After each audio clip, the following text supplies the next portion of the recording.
오늘이 차상병 특검법 민주당에서 재표결을 강행하겠다고 하는 그런 날이네요. 네네. 민주당은 그가 이제 차상병 승직 사건에 대해서 주로 이제 수사 외압 의혹을 집중적으로 부각시켰는데요.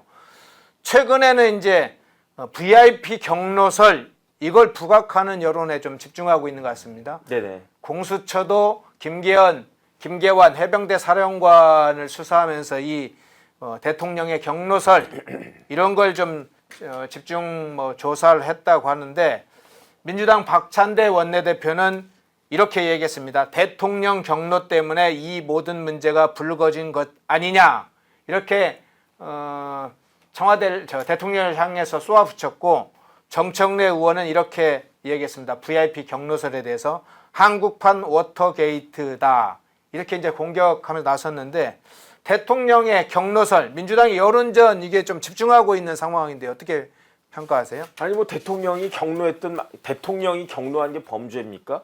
대통령이 경로한 게 범죄는 아니고 중요한 건 뭐냐면은 그런 걸 통해 가지고 수사에 어떠한 방해나 문제가 있었는지 그거 밝히는 거 아니겠습니까? 이거 밝히는 게 어렵습니까? 제가 봤을 때 되게 쉬운데요. 그런데 지금 누가 수사를 하고 있습니까? 공수처에서 수사하고 있잖아요. 그런데 사람들은 뭐라고 이야기하느냐? 진짜 저는 국민의힘이 답답해 죽겠어요. 이걸 제대로 이렇게 설명을 못 하나? 저는 진짜 그런 생각이 들어요.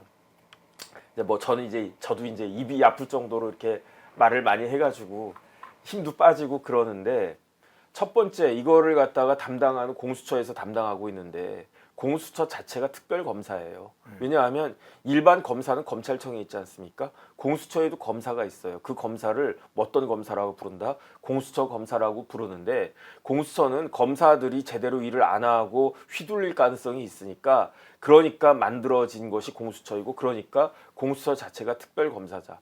공수처법에 어떻게 되어 있냐면요. 공수처는 대통령의 업무 지시를 받지 않는다고 돼 있어요. 그러니까 그 이론대로 하면은 공수처장이 대통령은 모르겠고 왜냐하면 대통령은 형사소출 받지 않으니까 재임 기간 동안에 누구라도 불러가지고 수사하면 되는 거예요. 그러니까 그 전직 국방부 장관 출국 금지하지 않았습니까? 호주 대사로 나가려고 하는 거 못 나가게 출국 금지하지 않았습니까? 그 다음에 지금 해병대 사령관 부르고 있지 않습니까? 그 다음에 이종섭 장관 불러가지고 그 수사하고 있지 않습니까? 그 다음에 두 번째는 뭐냐면은 지금 김진욱 처장이 아니고 공수처장이 오동훈 처장으로 바뀌었잖아요. 그 오동훈 처장 어떤 사람입니까? 판사 출신인데 그 판사할 때 뭘 갖다가 했었느냐? 어느 서클에 가입하고 있었느냐? 국제인권법 연구에 가입하고 있었어요. 그 다음에 공수처장 이동훈 공수처장이 2004년도에 그때 뭐였냐면은 인천지법의 판사였거든요. 근데 인천지법 현직 판사가 국회의원한테 300만 원이나 그 후원을 했다고요. 지금 300만 원이 아니에요. 지금은 뭐 짜장면도 뭐 한 1,000원 막 이렇게 됐지만 그때 2004년도에 짜장면가 얼마 했겠습니까? 한 3, 4천 원 하지 않았을까? 그때 돈 300만 원을 후원했어요. 국회의원한테. 그럼 저 판사가 아주 그냥 이렇게 정치에 관심이 많고 그러니까 아마 그 국민의힘 쪽 지지하고 국민의힘 국회의원한테 300만 원이나 그 후원을 갖다가 해서 그래서 대통령이 공수처장 지명해 준 거 아니야? 아니에요. 그때 300만 원을 후원했던 국회의원은 어디 출신이냐? 어디 소속이었냐? 열린우리당이었다고요. 그러니까 대통령이 이 순직해병 특검법 관련해가지고 거부권 행사한 게 5월 21일이었단 말이에요. 지난주였단 말이에요. 그런데 그 5월 21일에 또 똑같은 뭐가 있었냐면은 공수처장 그때 청문 보고서가 채택됐어요. 그런데 그때 야당에서 반대했습니까? 아니에요. 여야가 합의해가지고 민주당에서도 오동훈 공수처장 찬성합니다. 박수 치면서 여야 합의로 오동훈이 공수처장 됐단 말이에요. 그런데 왜 박수 쳤겠습니까? 오동훈 공수처장이 국민의힘 국회의원한테 그다음 그때 후원할 때 판사 오동훈 이렇게 후원한 게 아니고 자영업자 오동훈이라고 그랬어. 왜냐하면 그래요? 판사는 그렇게 하면 안 되거든요. 판사는 그렇게 하면 안 돼요. 그걸 갖다가 오동훈 공수처장이 아니까 판사라는 그 직업을 속이고 자영업자라고 한 거지. 그러니까 오죽했으면 예컨대 제가 판사란 말이에요. 그런데 허연준 국회의원이 됐어. 아씨 허연준 내가 좋아하는 사람이고 훌륭한 사람이 그러니까 내가 진짜 막 후원을 하고 싶어. 그래가지고 후원을 갖다가 했는데 판사는 후원하면 안 되니까 그냥 자영업자 정혁진 이렇게 해가지고 후원한 거 아니겠습니까? 그런데 2004년도에 판사 월급 얼마였습니까? 제 기억에 500만 원도 안 됐을 것 같은데. 그런데 그 500만 원 예컨대 500만 원 안 됐을 거예요. 제 기억에. 제가 그때 2004년도에 그 삼성에서 변호사 했나? 그랬는데 어쨌든 그 변호사들하고 판사들하고 월급 차이 꽤 났단 말이에요. 그래가지고 어쨌든 그 자기의 월급의 절반 이상이 되는 돈을 후원금으로 냈단 말이에요. 그러니까 이거는 뭐 보통 그 열린우리당을 지지한 사람이 아니지 않고서는 그렇게 하지 않았지 않겠습니까? 그 다음에 김명수가 회장이었던 국제인권법 연구회의 또 멤버였고, 아니 그러니까 이 사람은 우리 편이겠네라고 하면서 민주당에서 공수처장 합의한 거 아니겠습니까? 박수 치면서. 그런데 오동훈 공수처장 저기 그 지난주에 5월 21일에 취임했는데 취임 일성이 뭐냐? 순직 해병 사건 제일 최우선적으로 열심히 하겠다. 공수처에 지금 검사 몇 명인지 아십니까? 20명 있어요, 20명. 20명이 달려들어가지고 수사하면은 수사가 잘 되겠습니까? 안 돼. 대통령은 간섭할 수도 없어요. 오동훈이 제대로 된 사람이라고 하면 대통령 빼고 다 나와 그냥. 다 와. 다 와. 그래가지고 비서실장 와. 뭐 국방부 장관 이미 불렀고 해병대 와. 다 와가지고 대통령 경로했어? 경로했네. 그러면 경로한 게 판사 출신이라며. 그러면 법리 잘할 거 아니겠습니까? 경로했어. 이건 직권남용이네. 그러면 뭐 그렇게 해가지고 쫙 발표하겠다라고 하는데 그런데 왜 이 상황에서 이걸 갖다가 모든 걸 갖다가 올스톱하고 특검을 하겠다라고 하는지 저는 이해가 되지가 않고요. 그 다음에 이 특검에 찬성하겠다라고 한 사람이 지금 공식적으로 드러난 사람이 5명 있지 않습니까? 그 중에 최재형, 그 중에 김웅. 저는 이 두 분은 이해를 못하겠어요. 왜냐? 최재형 의원 어떤 분입니까? 감사원장까지 했잖아요. 법원장 출신이잖아요. 그런데 법원장까지 하셨던 분이 지금에 와가지고 특검을 하겠다? 저는 납득이 되지가 않아요. 그 다음에 김웅 뭐 하던 사람입니까? 부장검사 출신이잖아요.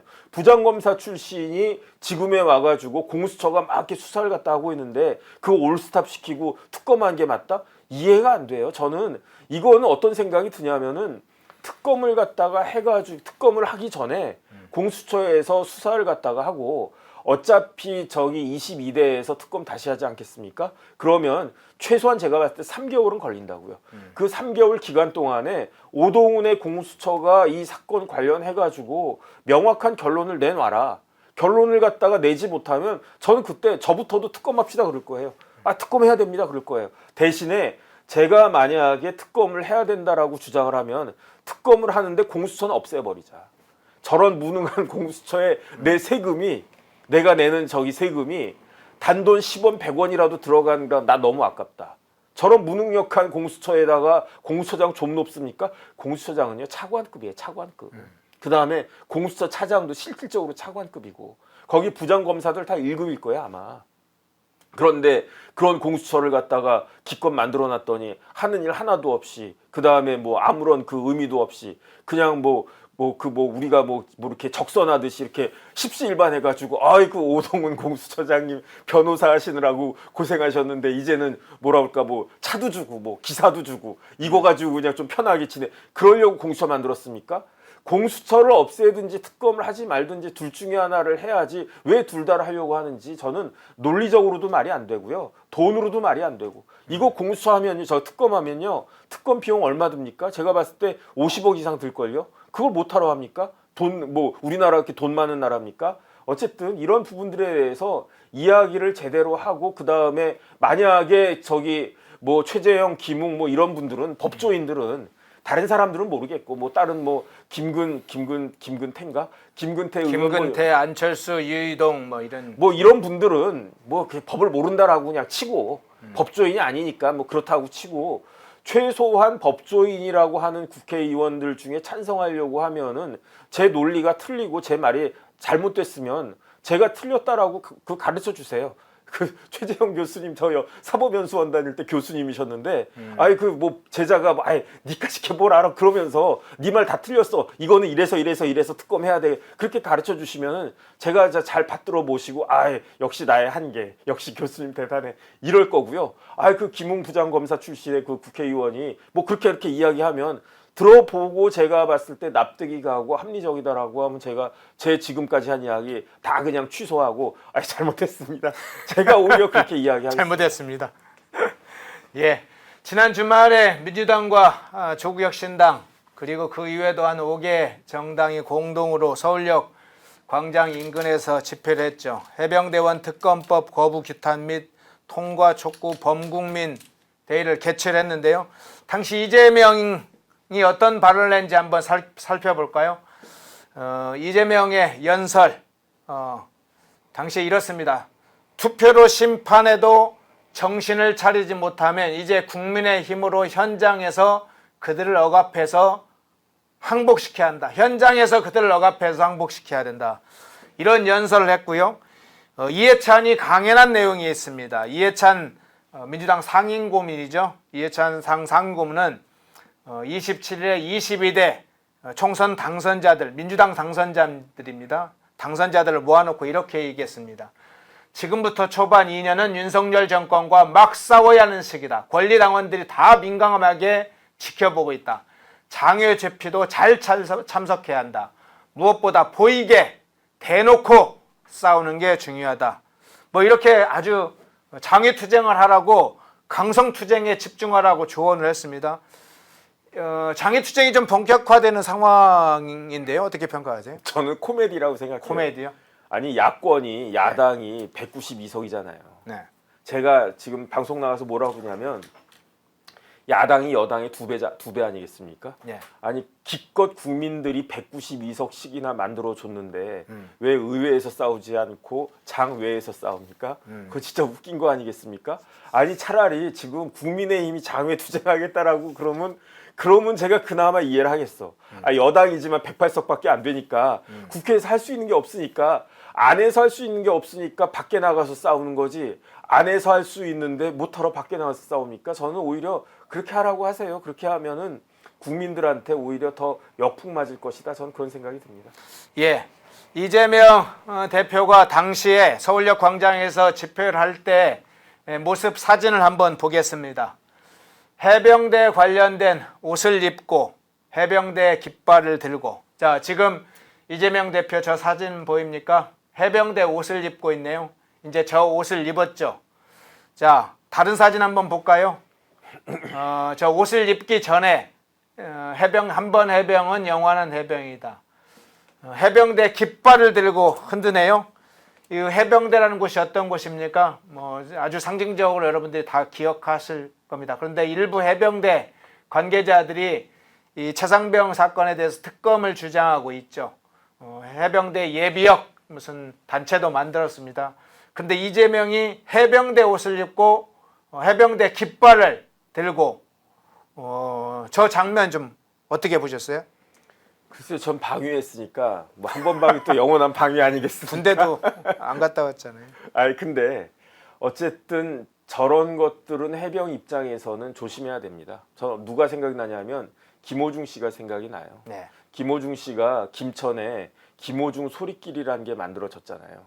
그런데 지금부터는 그 길이 김호중의 소리길로 이해가 되겠습니까? 제가 봤을 때 지금부터는 그 길이 김호중의 음주 뺑소니 길로 기억이 될 거 아니겠습니까? 그러면 뭐 김천에서 어떻게 할지 모르겠지만은 그 길은 어떻게 돼야 되냐면 좀 없애야 되는 것이 아닐까 하는 생각을 많은 사람들이 할 거예요. 왜냐하면 김호중을 생각하면 대단한 가수다. 진짜로 아주 큰 재능을 가진 탤런트를 가졌는데 탤런트만 가졌습니까? 김호중이 스토리도 가졌었잖아요. 그러니까 김호중 인기가 그렇게 하늘을 찌르고 그러니까 많은 사람들이 버스 대절해가지고 그 길까지 찾아오는 밴들도 많았다고 그랬단 말이에요. 그런데 이제부터는 김호중 하면 가수로 기억이 되겠습니까? 제가 봤을 때 음주하고 뺑소니하고 그 다음에 막내 매니저한테 덮어 씌우려고 했고 그런 것들이 이미지가 딱 생기잖아요. 그런데 예를 들어서 지금이야 이재명 대표가 제1당 막강한 제1당의 대표고 그러니까 해병대 중에 이재명 대표를 지지하는 민주당계 해병들 입장에서는 이 대표가 저렇게 막 저러다가 만약에 이재명 대표가 대통령까지 된다라고 하면 그러면 야씨 이재명 대통령이 우리 해병 한 번 해병 영원한 해병이었대 이렇게 이야기할 수 있지만 나라가 정상적인 나라라고 하면 법원에서 빨리 판결을 내야 되지 않겠습니까? 그러면은 그때 이재명 대표가 저런 해병대 깃발을 들고 있는 것이 과연 해병대에게 명예로울 것인가? 저 방위들은요 저런 거 없어요. 왜 없습니까? 방위들은 그렇게 국가를 위해서 헌신하지 않았어요. 아, 방위들 들을 때 섭섭하시겠네요. 아니 섭섭하더라도 그게 팩트예요. 제가 방위를 갖다가 해보니까 저는 전투 방위였기 때문에 나름 좀 요만큼 고생을 하기는 한 것 같은데 그래도 현역들에 비하면 고생은 진짜 아무것도 아니에요. 그 다음에 그 더군다나 하물며 해병들에 비하면 저는 진짜로 순직 해병에 대해서 그 최상병에 대해서 너무 미안한 마음을 갖고 있어요. 왜냐하면 내가 만약에 해병대 출신이었다 나도 막 고생하고 그랬으면 아이 뭐 까짓거 해병이 뭐 그 국가를 위해서 목숨 바칠 수 있지라고 이야기했을지도 모르겠는데 저는 방위 출신이라 그런 말 못해요. 그런데 어떻게 그러니까 해병대에서 고생하고 내가 내 젊음을 아주 그냥 치열하게 바쳐가지고 대한민국을 지켰다. 그런 프라이드가 있으니까 해병대가 저런 깃발도 하고 해병대 모여라 그러면 우르르 모이고 너 몇 기냐 그런 거 아니겠습니까? 방위가 뭐 기수 따집니까? 그런 거 보셨습니까? 그런데 해병대 명예는 누가 지켜야 되느냐? 저는 해병의 명예는 해병이 지켜야 되는 거고요. 판사의 권위는 누가 지켜야 되느냐? 판사가 지켜야 되는 거고요. 저는 그렇게 생각을 갖다가 합니다. 예. 국민의힘 내부 상황 하나 좀 살펴볼까요? 차상병 특검법 부결과 관련해서 지금 국민의힘은 당론으로 정하고 소속 의원들에게 본회의 이제 총동원령을 내렸는데요. 국민의힘 내에서 지금 찬성하겠다는 사람들이 4명이었다가 지금 5명까지 늘었습니다. 네네. 그런데 어제 신지우 의원이 이런 분석을 했어요. 한 방송에서 좀 독특해서 한번 여쭤보겠습니다. 실명을 내걸고 4명이 커밍아웃을 했잖아요. 김근태 비례대표 의원이 발표하기 전까지 전이니까 4명이라고 했네요.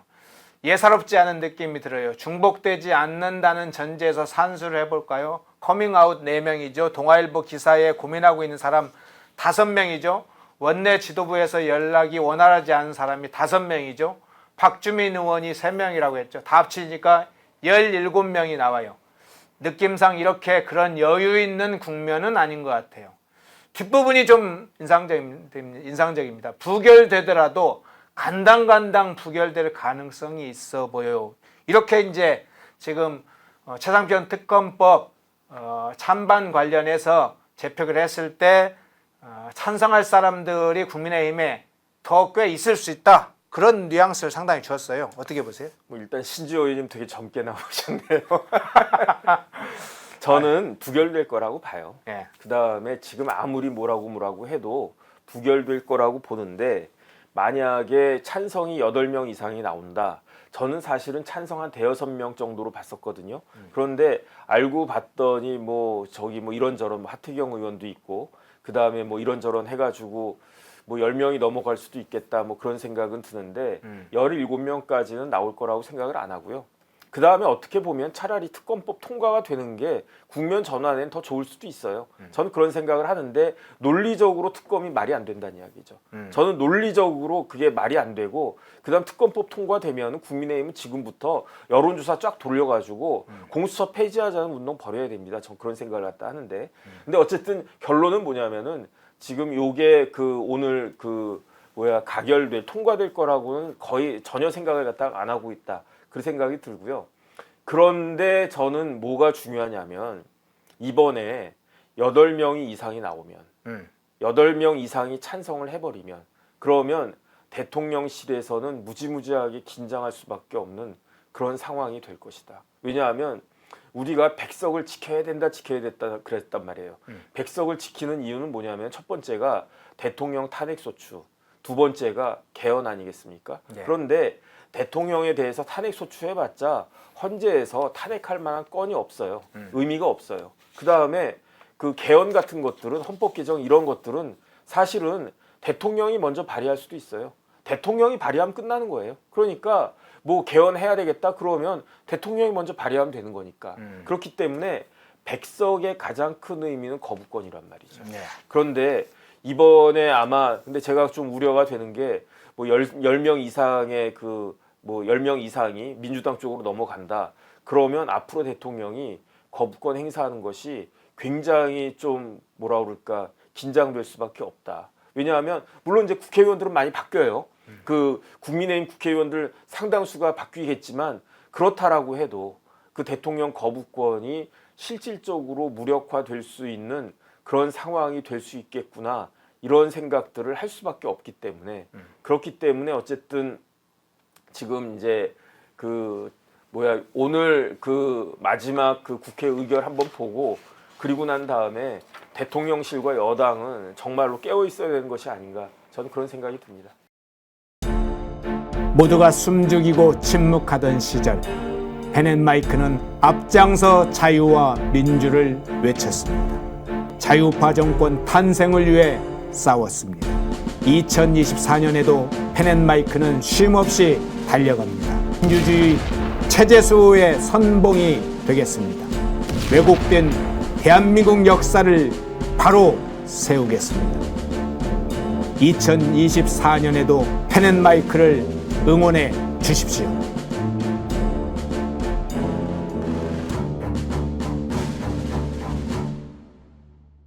인터넷 검색창에 펜앤마켓을 검색해 주세요. 펜앤마켓은 펜앤드마이크 구독자분들을 위한 종합 쇼핑몰로 좋은 상품으로 온라인 최저가를 목표로 하는 마켓입니다.